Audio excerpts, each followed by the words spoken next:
Bienvenue à la capsule chili rapide de semaine express. Alors, je vous montre comment faire un chili santé super rapidement et délicieux. J'ai commencé par faire cuire. Là-dedans, j'ai 2 carottes, 2 branches de céleri, un oignon et un poivron jaune que j'ai passé au robot. Super rapide. J'ai même pas épluché les carottes là, directement là-dedans. Alors, je fais cuire ça directement pour faire sortir l'humidité le plus possible. C'est déjà pas mal avancé. J'ajoute bœuf haché et orignal. Moi, j'ai un mélange des deux, là. Bœuf et orignal, ça pourrait être porc, ça pourrait être de la chair à saucisse aussi, ça pourrait être très bien. Ça peut être seulement du bœuf, là, sans problème. Alors, j'ajoute ça ici.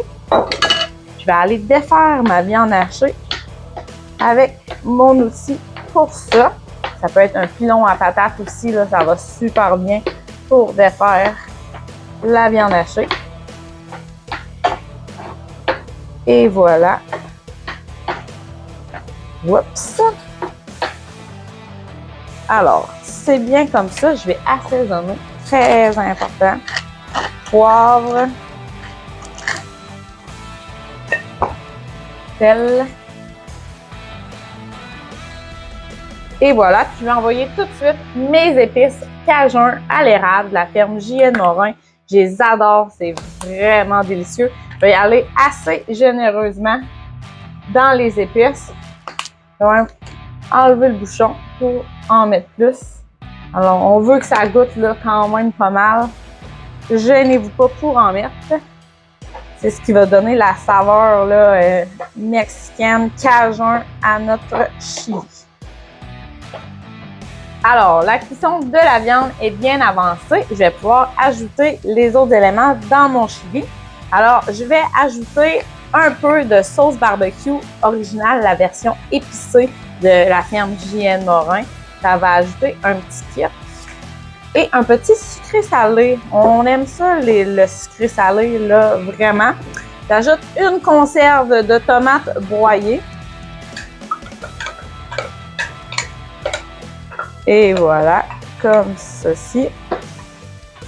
Une conserve de haricots rouges. Environ 1,5 tasse de maïs. Grains de maïs congelés. J'en ai toujours là, dans mon congélateur. C'est vraiment le fun d'avoir ça sous la main. Et on peut brasser comme ceci. On va attendre que la viande soit complètement cuite et on pourra réajuster l'assaisonnement pour être sûr que c'est à notre goût. Après un gros 10 minutes de cuisson, je vais pouvoir faire le test de goût pour savoir quoi ajouter ou non. Ça sent super bon.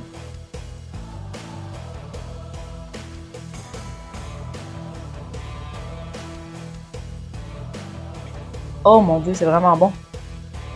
Il y a assez de sauce épicée.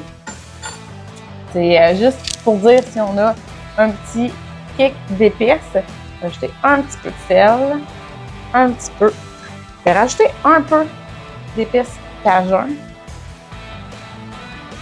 Et voilà. Et du poivre. Alors, c'est prêt comme ça. On peut laisser mijoter encore aussi sans problème. On peut mettre ça dans un contenant en aluminium et envoyer ça au fumoir. Ça serait vraiment excellent. Sinon, c'est prêt comme ça. On est prêt à servir avec des Tostitos, là, des chips de maïs. Là, c'est vraiment super bon pour les enfants tripes. Ils ne se rendront pas compte qu'il y a plein de légumes là-dedans. C'est super facile à leur passer ça. Puis, ou avec des tortillas ou simplement dans un bol avec un peu de crème sûre, des avocats et de la coriandre. Là, ça serait vraiment excellent. Alors, bon appétit!